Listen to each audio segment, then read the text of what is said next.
the proper comparison group for you is you yesterday, because you can make, first of all, you're the only control group that's appropriate to you, because you have a certain set of talents and possibilities and limitations and tragedies that are truly unique to you. And so you might be comparing yourself to someone else on some dimension, but it's not a reasonable comparison, because you don't know what talents they were blessed with, and you also don't know what opportunities they had that you didn't, etc. It's just not a reasonable comparison.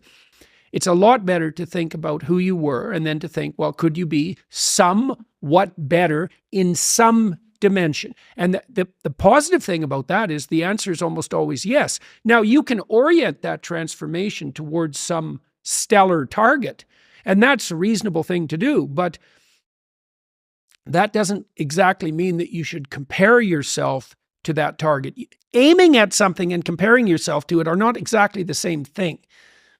Plus, your bloody comparison is also a delusion. You know, that's another thing that you have to understand, is that you look at the person you're jealous of, and really what you're doing is you're looking through a very narrow aperture at a very thin slice of their life. You're looking at the thin slice of their life that's turning out the best, but you're also looking at a thin slice of their life that's marketed to be the best, right? And you have no idea what the horror of that person's life might be in its totality. And you have no idea if the deal was, say you wanted to be Russell Brand. There's a good example. You wanted to be Russell Brand. You wanted to be as charismatic and as famous as he is. Well, your real wish is that you get to have everything Russell Brand has, but none of his problems. Well, come on.